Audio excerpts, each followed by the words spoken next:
Bonjour tout le monde, on se retrouve pour le deuxième hors-série de Ciné 3000 en compagnie de, à ma première gauche, Habib, Salut tout le monde. et à ma deuxième gauche, Jules, salut tout le monde. salut, vous allez bien? Très très bien. Bon, aujourd'hui on se retrouve du coup pour parler du coup de Arco et plus globalement aussi du cinéma d'animation français. T'es qui toi? Mickey? Je commençais sérieusement à m'inquiéter. Qu'est-ce que ça peut être? Aucune idée. À mon avis, c'est un magicien. Ou peut-être un ange. Arco qui est sorti le 22 octobre 2025, donc on enregistre ça, c'était il y a 3 semaines. À peu près. Voilà, donc c'est un film d'animation, du coup, c'est l'histoire d'Arco, 10 ans, qui vit en l'an 2932 et qui utilise une cape de couleur arc-en-ciel pour voyager dans le temps. Et en gros, il arrive accidentellement en 2075 où il rencontre Iris, une jeune fille qui va l'aider avec d'autres comparses à retourner à son époque. Voilà, c'est le réalisateur est Hugo Bienvenu, donc qui est dessinateur, auteur de bande dessinée. C'est son premier long métrage. C'est quelqu'un qui a été formé à l'école des Gobelins. Voilà, il touche au cinéma d'animation. Il a fait différents courts métrages. Pu noter d'ailleurs que j'ai regardé son dernier court métrage qui s'appelle L'Entretien, qu'il a co-réalisé avec Félix de Givry, si je me trompe pas. Qui est le scénariste du coup Qui aussi. est le scénariste? J'ai pas fait attention, mais d'accord, mais ok. Qui est le scénariste? Et qui est assez rigolo parce qu'on voit en fait qu'il reprend un design. Donc le court métrage parle en fait, c'est un robot qui est dans l'Opéra Garnier, et le design du robot, c'est le robot que tu retrouves, le robot domestique dans Arco. Donc tu vois qu'il a puisé aussi dans ce qu'il a fait avant pour faire ce film. Voilà, ce qu'on peut noter, c'est que là pour l'instant, à l'heure actuelle en France, il est à 240 000 entrées. C'est un très beau démarrage pour ce genre de film. Ouais, mais qui a gagné, je crois, quelques prix à À Annecy. ouais, au Festival d'Annecy. Cristal d'argent, c'est la Palme d'Or d'Annecy. Voilà, et le film, on va en parler, mais après, sinon, pour les doublages voix en France, on a du coup Margot Ringard, Oldra qui joue Iris, Oscar Trezeni pour Arco, et après, on peut noter aussi Swan Arlo qui joue le père d'Iris, Alma Jodorowsky qui joue la mère. Et après, dans les trois frères, les trois protagonistes qui sont un peu le comic relief du film, il y a Vincent McCain, Louis Garrel et William Legbill. Et il y a Oxmo aussi. Oui, Qui Oxmo, joue le père de qui joue Arco. le père d'Arco. Ouais. Et j'ai vu aussi en regardant comme toi la distribution voix que le robot qui materne Iris et son petit frère, c'est les voix de Swan Arlo. Oui, c'est ça, et mixer les deux. Ouais, c'est ça. Et c'est plutôt bien fait. Moi j'ai bugué sur Oxmo. Parce que je me disais, mais attends, c'est Oxmo là, c'est sûr. Pendant tout le début du film, ça m'a fait rire. Ouais. Et puis voilà, bah écoute, Habib, toi, qu'est-ce que t'en as pensé en premier?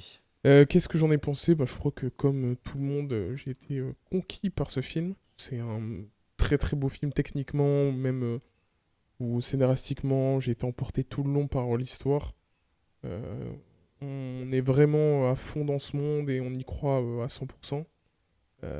Et toujours intéressant ce genre de film qui recontextualise aussi dans notre époque, malgré le fait que c'est à des centaines d'années de notre actualité. Pour 50 ans.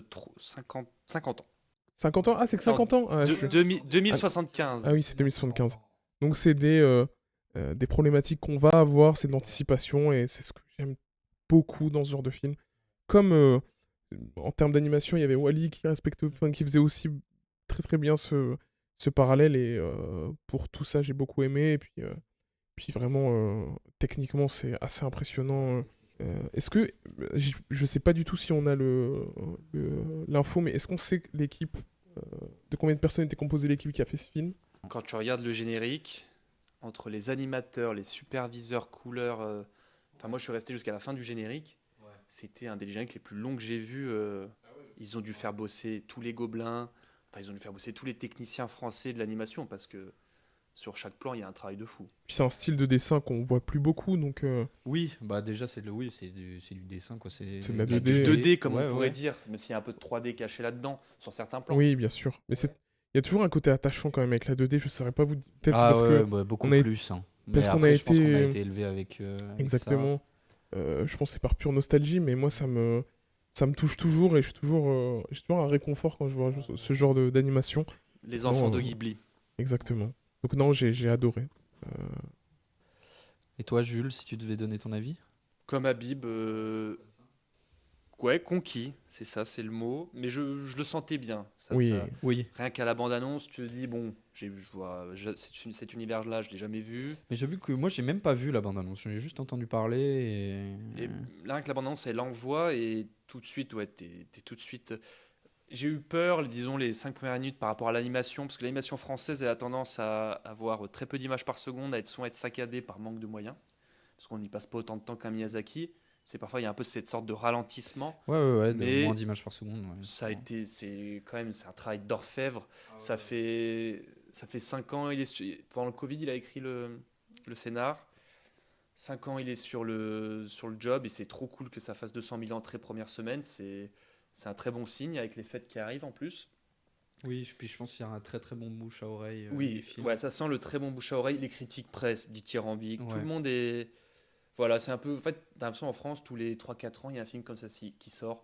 Mars Express il y a 2 Ouais. ans. J'ai perdu mon corps il y a 5 ans. Mais Mars C'est- Express, du coup, qui s'adressait plus à un public adulte, enfin, Oui. on va en parler, mais qui a un peu aussi de l'animation française, enfin, un peu de SF aussi, du coup. C'est ça, oui, mais qui était plus adulte. Mais là, c'est un film, on dirait un film DreamWorks, comme Shrek. Ouais. Enfant, Ou adulte. Pixar, Tu ouais. comprends oui. tout. Ah, mais les moi, il pans m'a du énormément truc. touché, moi, c'est un film. Ou un film Miyazaki aussi. Ouais, en ouais, fait, pour moi, Miyazaki ça aussi. emprunte beaucoup plus au japonais, oui. cinéma japonais qu'américain. Mais trop cool, des rebondissements. Non, c'est vraiment. Ça passe tellement. Le film passe à une vitesse. Puis j'ai bien Tout est aimé. ficelé, tout est bien ficelé. Puis j'ai bien aimé qu'ils utilisent des ressorts, enfin qui un peu contrecarrent des ressorts dont on a l'habitude. Oui. Tu sais, les 3 frères. Oui, tu Moi, dis. Ah oui, ouais, Je m'attendais à ce que ça soit des méchants et Ouais. au final, C'est ce que j'allais il dire. y a cette petite, ce petit contournement. Je me suis dit ah c'est bien parce que au final on est tous dans le même truc et on adore les 3 donc j'étais un peu partagé. En fait, il me faisait beaucoup penser au casseur-flotteur, enfin dans Ouais, Maman j'ai raté l'avion. Oui, dans Maman- oui, Et au oui. final, je trouve ça super qu'on soit. Ouais, moi aussi, parce que quand je les ai vus au début, je me suis dit, oh putain, est-ce qu'on a vraiment besoin de ça? Enfin, tu vois, au début, je me suis un peu dit, putain, mais est-ce qu'on a vraiment besoin d'antagonistes ou quoi que ce soit dans un truc comme ça? Je suis pas sûr. Et que ça allait être un peu. Et au final, effectivement, ce pied de nez, juste de se dire, bon, bah non, c'est juste des mecs qui ont été témoins de ça et aussi, et qui veulent juste en savoir plus. Qui sont les 3 ultra mis. Enfin, ouais, c'est un peu le comic relief du film, quoi. C'est les Je les 3. ai adorés. Ah, bah, je les ai adorés, moi aussi. Oui, moi, la salle était souvent morte de rire. Ouais. Ils sont Et- géniaux. Et aussi, gros respect aux 3 acteurs, donc McCain, Garrel et Lake Bill, parce que souvent, quand tu prends des acteurs connus et que tu les mets dans ton film d'animation Oui. pour faire une voix, tu penses trop. Il y a Louis Garrel qui parle, tu le vois, tu sais que c'est Louis Ouais, Garrel. ouais, et là, je trouve exactement. que ça s'efface derrière les Ouais, personnages. ils s'effacent carrément. tous. Et ouais. ça colle, et ce trio collait mais parfaitement entre le McCain un peu, comme il joue souvent, le mec un peu maladroit, le Lake Bill, bon il est perdu aussi, et le Garrel qui est un peu un peu plus, voilà. un peu plus Et ça allait direct. trop bien. Et moi, j'avais reconnu aucun des 3 ouais, pendant Si le film. McCain, moi, mais les 2 autres, je les ai vus après. Bah, ma compagne avait aussi reconnu McCain, mais c'est le seul qu'elle a retrouvé, tu vois. Ouais. Oui, Moi, parce qu'il les parle- 2 il autres, je parle les un avais peu pas. du nez, comme Oui, ça. il a un peu ce truc où il parle un peu comme ça. Ouais, exactement. Oh, il est fort. Très très belle imitation. oui. Là, je me crois dans un Emmanuel Mouret. Là. Non, mais tu comprends.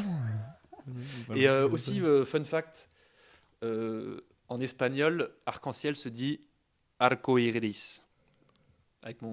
Donc, et les 2 personnages principaux s'appellent Oui. arcoiris. Iris. En fait, tu sais pas casser la tête, Hugo, bienvenue. Et voilà, mais moi je pense que je vous rejoins un peu sur le truc. Moi j'ai été complètement piqué, t'es happé par le truc, ça va vite. Mais il y a des moments de pause. Ah non, mais il y a des moments de pause, mais je veux dire, dans le début du film, t'es pris, il te prend dedans tout de suite sans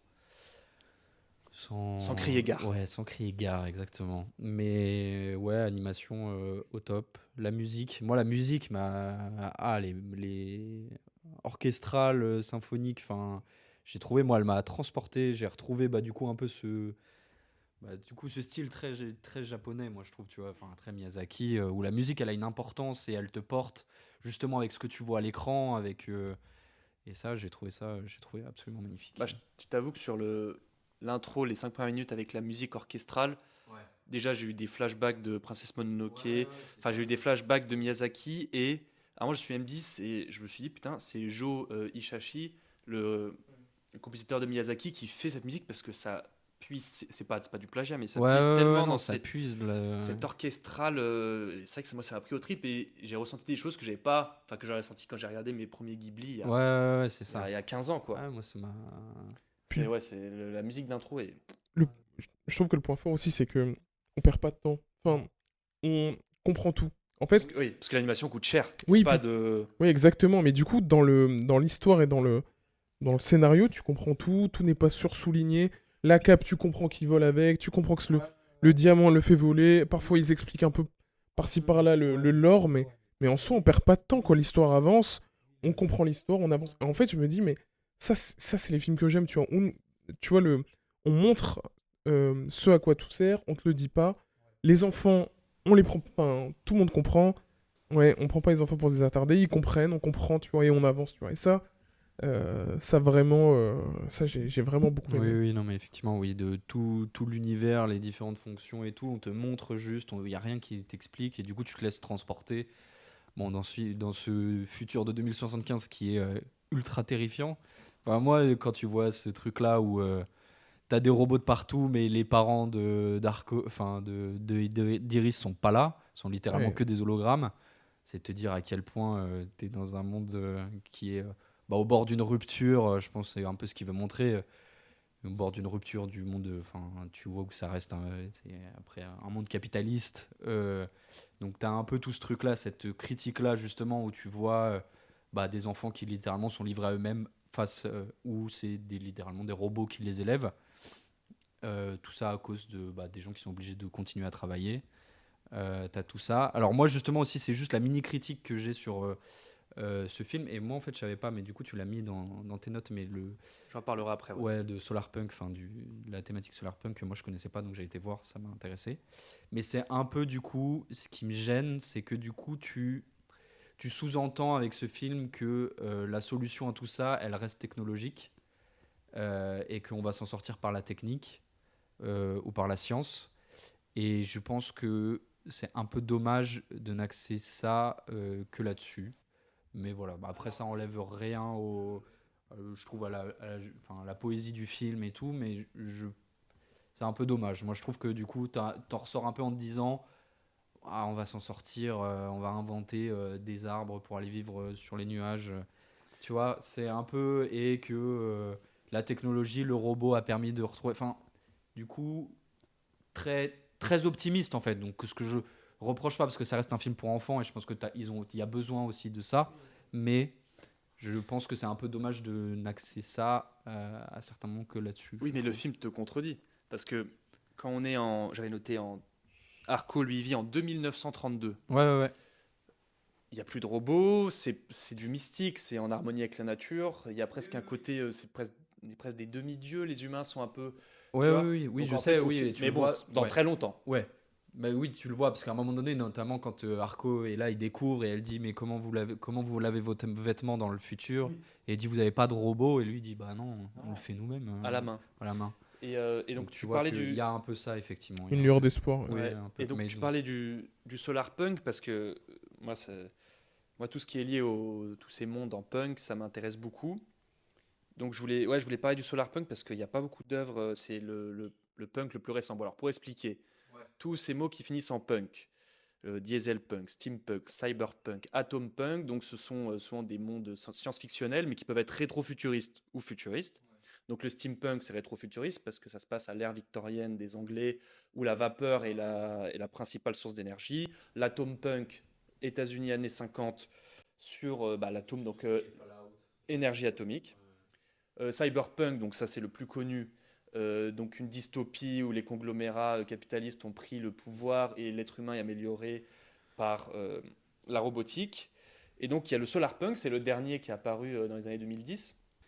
La définition du solarpunk, c'est anticipation optimiste d'un avenir durable, connecté avec la nature et la communauté. Voilà, c'est un futur un peu utopique en fait. C'est la contraposée un peu utopique de tous ces. C'est l'anti-cyberpunk. Ouais, c'est ça. Ouais. Avec énergie renouvelable et low-tech. Ouais, c'est ça. Donc comme dit Nico, lui, il a peur qu'il y ait trop de tech, mais c'est pour ça qu'il n'est pas totalement solarpunk. Non, c'est pas ce que je dis, c'est que tu vois le monde de 1903, c'est qu'en gros, il axe un peu, je trouve, trop son film sur le fait que la solution pour arriver à ça, sera forcément technologique et passera uniquement par ça.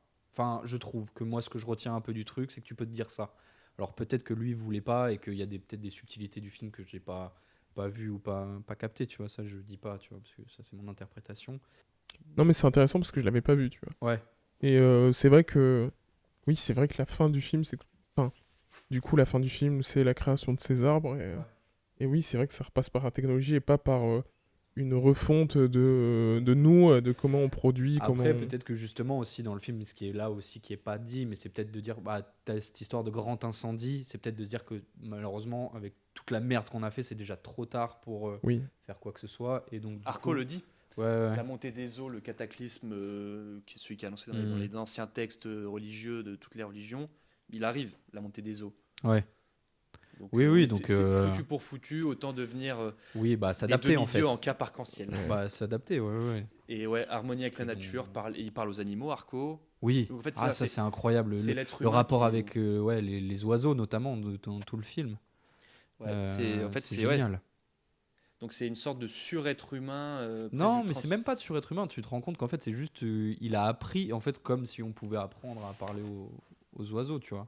Pour parler du... Bah, quand on pense animation, on pense souvent à tort que c'est des films pour enfants, mais là, bon, c'est un film qui est de l'animation, enfin, qui est pour tout le monde.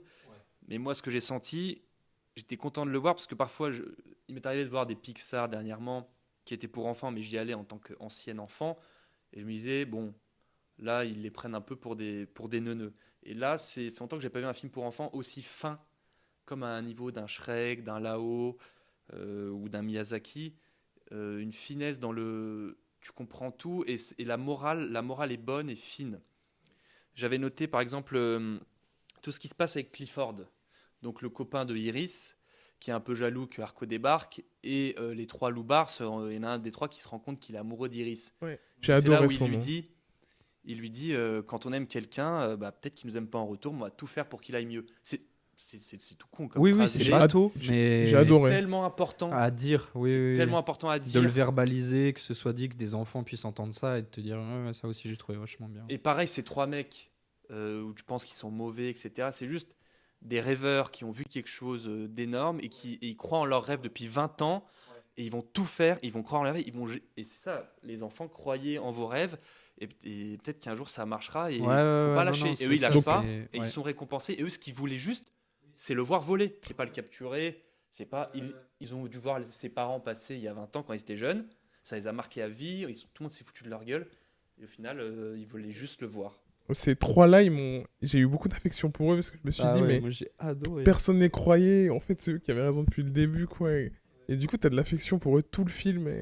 Mais en fait, je trouve que ce qui est bien dans ce récit-là, c'est que t'as de l'affection pour tout le monde. T'aimes tout le monde, il y a personne, tu dis... Même les parents. Mais même Ouais.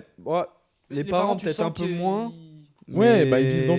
Mais après, tu les les comprends tu les vois... aussi. Mais puis tu Oui. les vois jamais, en vrai. Oui, non, mais tu les vois jamais, mais justement. Mais je pense qu'ils sont dans un truc de.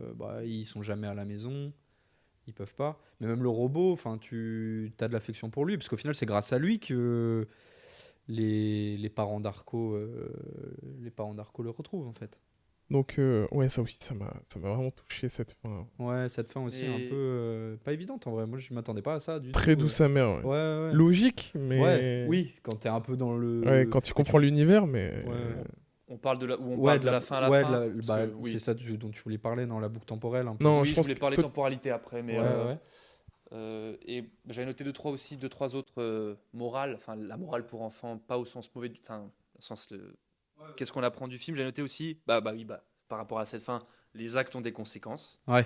C'est bateau aussi, mais Oui, c'est de dire que bah tu vois quand t'es. Oui, c'est un peu Ouais. aussi de dire que tu vois quand t'écoutes pas tes parents, il peut se passer des il dingueries. y a aussi le truc Un peu. oui, c'est Ouais. écoute tes parents, même si parfois ils te cadrent, c'est qu'il y a aussi une raison. Oui, c'est qu'il y a une raison. Mais sans être paternaliste, Non, le non, parent c'est- des années 50. Non, tu vois. Oui, parce qu'ils auraient pu dire à la fin, mais t'as vu, tu te rends compte ce que Oui. t'as fait, on t'a pas vu. Ses Non, parents ne lui en veulent pas. Non, ils lui en veulent pas. Ils disent juste, mais nous, si on te dit ça, en fait, tu comprends de ça, c'est de te dire, c'est pour te protéger, c'est pour. Ils sont éviter juste- qu'il se passe des. Ils sont juste heureux de le Oui, retrouver, ils quoi. sont juste heureux de leur Ça m'a fait beaucoup penser à E.T.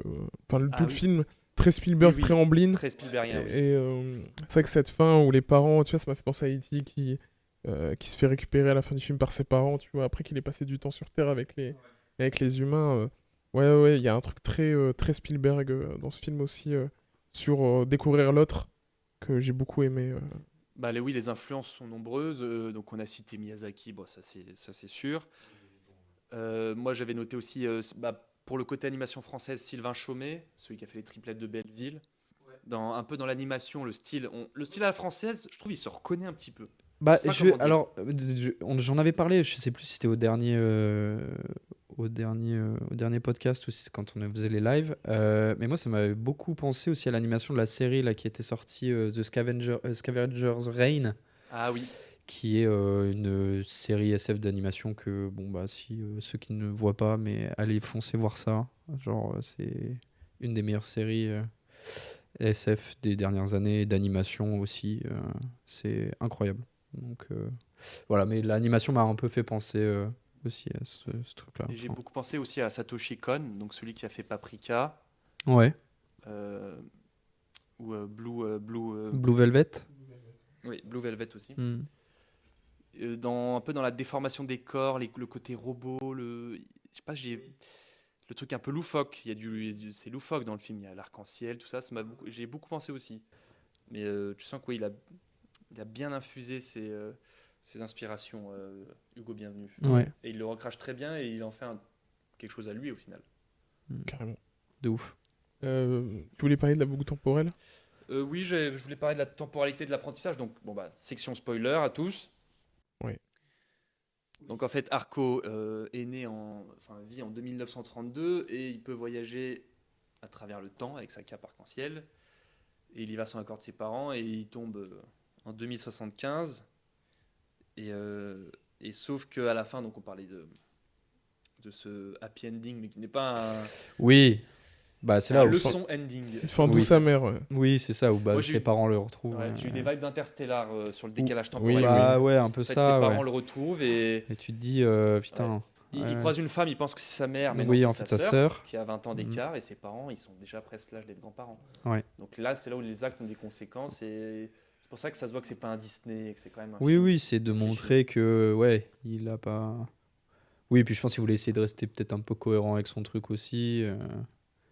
Et ça rejoint aussi par rapport à Iris et donc aussi toutes ces morales dans le film pour les enfants, enfin toutes ces pierres pour qu'ils se construisent eux faut aussi apprendre à laisser partir les gens. Oui. Parce Bah, que Iris, elle veut pas qu'ils partent, mais elle comprend que... mais même avec le robot aussi. Moi, Même j'ai avec trouvé le que robot. c'était hyper joli la façon dont le robot meurt et elle garde quelque chose de lui qui lui permet. J'ai trouvé que imagé, c'était magnifique. Quand il décède et qu'elle prend son cœur et que ça devient une lampe torche et ça les permet d'avancer dans le noir grâce à lui et de te dire que bah, quand tu perds quelqu'un, tu gardes des choses qui vont te permettre d'avancer aussi dans la vie. Je trouvais que c'était imagé, quoi. C'était vraiment. Bah, ils sont dans une grotte, ils sont perdus, ils récupèrent le cœur de Mickey et qui lui permettent, ils prennent sur une barque, ils avancent pour essayer de sortir. Et du coup, le cœur le permet d'avancer dans le noir, en fait. J'ai sans aussi- jamais. Je trouvais ça très beau. J'ai aussi vu un poétique. beau sous-texte sur l'adoption, tu vois, avec Ouais. Mickey, justement le robot, qui Ouais. au final, c'est comme enfin, pour elle, c'est un peu comme ses parents, alors que Mm. tu vois, ils sont très différents. Et Ouais. je trouvais ça beau qu'on passe au-dessus de ce truc robot Mm. et qu'on ait quelque chose, enfin, de l'humanité même chez un robot, tu Ouais, vois, c'est ouais. assez classique, mais je trouve Oui, ça. oui, c'est ouais, trouve oui, ça c'est- plutôt c'est beau, des ouais. thématiques classiques, mais qui sont. Mais Et qui ouais. fonctionnent, quoi. Et donc, cette boucle temporelle qui fait qu'en fait, tout était lié. Arco, en descendant en 2075, donne à Iris l'idée Oui, de la maison du futur qui Oui, sauvera oui, oui. l'humanité. ouais, Et c'est ça. après, on apprend, pareil, comme dit Habib, rien n'est dit. Un petit travelling Oui, qui sur. passe sur le bureau où on comprend que la suite de la vie d'Iris, elle devient Mhm. architecte et construira plus tard Ouais. ces Euh, grandes tours qui sauveront l'humanité. Très interstellar, ça aussi. Très Interstellar aussi. Oui, c'est vrai que Très le interstellar. mix Spielberg, Interstellar, Miyazaki, Sylvain Chomet, là, Oui, c'est vrai, c'est de dire oui, que bon, bah, notre futur, il est.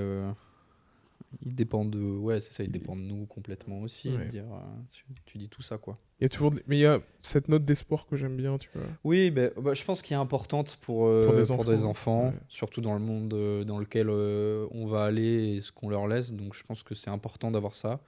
Mais oui, c'est ça. Donc je pense on est tous conquis Ouais. par le film. Ah bah c'est ça, ouais, c'est un très très beau film. Bah, tu vois, quand je l'ai vu, je me suis dit, si un jour j'ai des enfants, je leur aurais fait mater direct, tu vois, c'est un Avec truc. grand plaisir. Ouais. Et donc, vous voulez parler aussi à travers ce hors-série donc du cinéma français d'animation. Oui. Pour faire la transition, moi je vous propose une petite citation de Karim Debache sur les films pour enfants. Vas-y, fais-nous ta citation. Je crois savoir laquelle c'est. Justement, c'est pour les gosses. Ça devrait demander 2 fois plus de soins. C'est quand même à ce moment-là de la vie qu'on construit ses goûts et son esprit critique. On devrait s'insurger contre les divertissements bas de gamme qui prennent nos enfants pour des vaches à lait en profitant du nom d'un jeu qui leur a fait passer un bon moment. Ce n'est pas parce que c'est divertissant et enfantin que ça doit être stupide et infantile. Incroyable. Ouais, ça est tout résumé. Tu sais que j'y pense souvent hein, à cette phrase. J'y pense souvent aussi. Ouais. Et nous, on a quand même été bercés par nombre de films comme ici qui étaient enfantins, mais qui nous ont appris des choses. Tout le Pixar des années 2000, le Disney des années 2000, Miyazaki. Et c'est vrai que peut-être que, après maintenant on est un peu vieux, donc on a un regard plus critique, mais peut-être que maintenant ça se perd plus, je sais pas. Après, il y a encore des films comme Lego, comme Dragon, La Reine des Neiges aussi, en soi. Dragon, c'est vieux maintenant. Ah, Dragon, ouais, ça, Tu sais que maintenant, c'est vieux, ça a Dragon. 15 ans, je pense, le premier. Mais c'est vrai que les films d'animation. En vrai, moi j'ai vu. En vrai, Vice Versa, il est aussi intéressant pour Ah, ça. il est super. Alerte je pense, rouge aussi, ouais. tu vois. Ouais. Pour les Pixar continue. Il continue Pixar aussi. continue. Ouais, il Mais continue. même si Pixar. Ouais. ah, J'ai là, pas vu le dernier, là. EO, non moi j'ai bien aimé. Je l'ai pas vu, moi, du tout. Mais je suis un peu un Yankee de Pixar, du coup j'avoue. Ouais. J'aime un peu tout ce ton qu'ils Pixar font. préféré Toy Story. Ok. Sans nombre d'un doute. Et toi? Moi, c'est. Putain, j'ai plus le nom sur le bout de la langue. Celui qui était sorti, le premier sur Disney, il l'avait sorti. Soul? Ouais, Soul. Soul. Ouais. Oh ouais, c'est pas commun qu'on dise. Je l'adore. Je Ouais, c'est pas trouve commun. qu'il est dingue. Et toi, Jules? Science-fiction. Wall-E. Ouais, il est vraiment bien aussi. Ouais, Oli est vraiment génial aussi. Et c'est que le cinéma d'animation français, il a eu pas mal de hauts et de bas en fait, parce que même s'il y a beaucoup d'œuvres qui ressortent, comparé à l'industrie américaine, on n'a pas produit tant que ça. Même si on a fait des chefs-d'œuvre qui ont influencé plein de gens, on a toujours eu notre style à nous qui était un peu entre cinéma d'animation d'auteur et on essayait d'être populaire en même temps, mais ça marchait pas tellement. On n'est pas très bon en fait pour faire des trucs à la Disney. Bon, Non. si maintenant il y a les Mignons avec Illumination Oui, et mais ou Fortiche. Oui, c'est vrai que Oui, c'est vrai qu'on s'est adapté, mais c'est vrai qu'on aime plus. C'est du ça, on est des auteurs, Oui. au sens cinéma du terme. Oui. Parce que tu vois là j'avais noté, on peut commencer en 73 avec La planète sauvage de René Laloux. Moi c'est un de mes préférés, qui Je l'ai pas vu, je crois pas. Ça me dit est rien, moi. magnifique. Le Roi et l'oiseau de Paul Grimaud en Oui. 80, Ouais, ça, ouais. Kirikou de Oslo en 98, Triplette de Belleville de Sylvain Chaumet en 2003, Persépolis en 2007 de Martin Ouais, Satrapi, Satrapi, ouais. J'ai perdu mon corps de Jérémy Clapin. Vous l'aviez aimé celui-là ou pas? Moi j'ai un peu eu du mal. Je l'ai vu J'ai eu un peu de mal récemment. J'ai perdu mon corps. Ouais. J'ai pas vraiment compris où est-ce qu'il voulait aller et tout. On a aussi Miraculous. Miraculous, c'est français, donc le film Miraculous qui est sorti en 2023, il a cartonné. Et puis Mars Express, Arco. Donc oui, on a quand même des gros noms. Il faut aussi souligner que le cinéma, en fait, l'artisanat français a vraiment beaucoup infusé dans le cinéma d'animation américaine. Enfin, Ah oui, américain, non, mais pardon. en France, on est ultra bon sur. Oui. Ah oui, En animation, l'école des Gobelins est quand même Ouais, reconnue ouais, mondialement, ouais. tu vois. Ouais. Quand tu regardes le staff de chez Pixar, il y a pas mal de Français, quoi. Ouais. Illumination, c'est français. Les plus grands succès Ouais, récents Fortiche, animation, c'est- avec ouais. effectivement avec Arcane. Ouais. Et tu vois Donc- qu'ils bossent encore. Donc oui, Le on a. dernier champion qui est sorti sur LoL, la bande-annonce, c'est Fortiche. Incroyable. Donc tu vois, oui, on a un sacré savoir-faire en France en termes d'animation. Ouais. Donc ça ressort sur les films. De Je trouve plein que moments différents. Ouais. les films que tu as indiqués sont tous de super films. Est-ce qu'il y en a un dont vous voudriez parler plus précisément? Est-ce que je vais essayer de vous faire des chocs mentaux, enfin pas des chocs mentaux, mais de parler de films qui sont sortis durant notre jeunesse, Ok, qui n'étaient pas dans les gros comme ça. ok. Si je vous dis Le Château des Singes, ça vous dit rien? Je vois ce que c'est, mais je l'ai jamais Château des singes, non, ça me dit rien. Puis c'est des films, vraiment, c'était des films pour enfants, mais avec un truc adulte qui faisait un peu peur. Château des vu. singes. Mais je vois de. Attends, Est-ce que si je vous dis L'île de Blackmore? non, ça Ah me mais dit ça, rien. ça c'est vraiment, faut que... Non, mais l'île de Blackmore, ça me dit quelque chose. Attends. Rien Fouillez dans vos souvenirs. Le château des singes. Si je vous dis La prophétie des grenouilles. Ah si, ah oui, Prophétie des grenouilles, Voilà. oui, de ouf. Ça, c'est des films un peu bizarres français. que Château mais des gros, singes, mais là, quand l'île- je vois, oui, je Non, vois mais l'île de carrément, là. Blackmore, l'île de Blackmore, je l'ai vu. Ah ouais? Mais gros, mais je me souvenais plus du tout de ce Île truc. T'as vu Choc mental. Blackmore? Tu sais que j'avais complètement oublié ça. Et ça, tu vois, les 3 films que je viens de citer, c'est des films pour enfants, mais qui font quand même bien peur. Le singe dans l'île de Blackmore. Waouh. J'ai jamais vu Île de Blackmore, ça me dit rien. Mais même maintenant, regarde, c'est Par Ah ouais? contre, C'est vraiment bien? Le premier dont t'as parlé, je l'ai pas vu. le Comment Château des singes, c'est trop bien. Moi, je me souviens enfin, là, quand j'ai regardé, mais je crois pas l'avoir vu, ça m'a pas marqué. Château des singes, non, je l'ai pas vu. Ok, Bon, bah, merci oui. pour les recos. Tu sais que je voyais exactement que tu parlais de ça. Enfin, je Le voyais Château des singes. Ouais, mais je l'ai Et en jamais fait, c'est vu. dans l'imaginaire collectif parce que je regardais, je m'étais fait un peu la liste de ce qui était sorti dans les années 2000 quand on était plutôt jeune. Et en fait, des films d'animation français, il n'y en avait pas tant que ça. Il y avait du Azur et Asmar, du Kirikou. Et parfois, et en fait, j'ai noté les studios. Donc, tu vois, Château des Singes et Île de Blackmore, ça vient du studio La Fabrique. En fait, il y avait plusieurs studios qui avaient leur pôle de films et de techniciens. On avait Folimage à Valence qui ont fait La prophétie des grenouilles. Et le studio des armateurs, le plus gros studio français, qui eux ont fait Kirikou et les triplettes. Moi, celui qui m'a vraiment choqué quand j'étais petit, c'était Kirikou. Ouais, Kirikou, Caraba et ouais. tout, ça fait Ouais, peur, hein. ouais. Kirikou, Il ça va. marque, hein. Kirikou, mais... Michel Oslo, très très grand. Hein. Ouais, très très grand. Je l'ai vu, mais un nombre incalculable de fois, je l'avais en cassette, je l'ai regardé, mais en long, en large et en travers. Et c'est un de mes films d'animation préférés all time, tu vois. En fait, je trouve ça fou, encore aujourd'hui, à quel point Michel Oslo, il a su respecter. En fait, pour un film de cette époque, qui ait aucune once de racisme, qui respecte la culture et qui aussi distille des messages hyper importants comme enfin, se remettre du viol avec Caraba ou des choses comme ça. Enfin, quand tu comprends que l'épine, c'est une métaphore du viol, enfin, c'est fou, tu vois. Et quand je regardais ça quand j'étais petit, j'étais très loin de penser à tout ça. Et quand je le regarde aujourd'hui, ça me choque toujours autant, quoi. Mais vraiment, le soin et le respect apporté par Michel Oslo sur Kirikou, ça me choquera toujours. Et vraiment, c'est vraiment un de mes films d'animation préférés all time. Et toi, Nico? Qui m'a marqué, bah, je l'ai noté, moi c'était Persepolis du coup de Marjane Satrapi, je me souviens de cette époque-là, j'ai été le voir il y a longtemps avec ma mère. Là, Petit pour le ciné coup, à c'est côté. vraiment pour adultes. Ouais, c'est ce que je veux dire. Moi, ça, Oui, moi, oui, ça- là c'est beaucoup plus pour adultes. Moi, je l'ai pris Ouais, ouais. plus vieux, Après- Persepolis. C'est plus pour... En même temps, non, parce que tu vois toute la jeunesse du coup de Marjane Satrapi, donc tu vois sous les yeux aussi d'une jeune femme, même bah, tu la vois d'une jeune fille, d'une adolescente et d'une jeune femme, du coup sur le régime en Iran et tout. Et vous avez pas vu La planète sauvage de René Laloux en 73, qui a eu un Non. prix à Non. Cannes en plus. Non, Je j'ai crois jamais pas. vu. Moi, comme ma mère souvent m'a montré des films qu'il fallait pas que je vois, parce que c'est un film d'animation, mais c'est pas du tout un film pour enfants. On est sur une planète où des Ouais, géants, non, ça a l'air terrifiant ton des truc. géants hommes bleus ont réduit en esclavage l'humanité, Oula. Ah oui, mais j'ai déjà vu cette. avec une musique hyper angoissante. Ok. Et ça, c'est un monument de la science-fiction française et du cinéma d'animation français. Je vous le conseille même maintenant, ça n'a pas pris une seule ride. Ah, ça a Je l'air- l'ai jamais ça a vu, l'air mais j'ai incroyable. déjà vu plein Et de. c'est terrifiant. J'ai déjà vu beaucoup de photos. Déjà, le gars, il fait trop tout. trop peur. On dirait Fantomas un peu. Ouais, non mais. Et moi, bien sûr, ma mère m'a montré ça à 12 ans. Ah oui, ouais. moi j'avais vu ça quand j'étais petit. Ouais, les trucs qui C'est choquent impressionnant. bien. Ça quoi. m'a beaucoup marqué et ça a aussi ça m'a guidé vers la SF. Et sinon, moi, une de mes petites séries d'animation française, Arzac Rhapsody. Donc c'est Moebius qui a une bande dessinée qui s'appelle Arzac et il a adapté cette BD. Ça passait sur France 2 à l'époque en 2002. Sur le personnage de Arzac, c'est des petits épisodes de 4 minutes. Et ça aussi, je vous conseille, c'est disponible sur YouTube, libre de droit. C'est pareil, c'est mélancolique, futuriste, philosophique. Et pareil, avec mon frère, on avait ce DVD chez nous. Parce que Moebius, c'est quand même assez violent comme univers.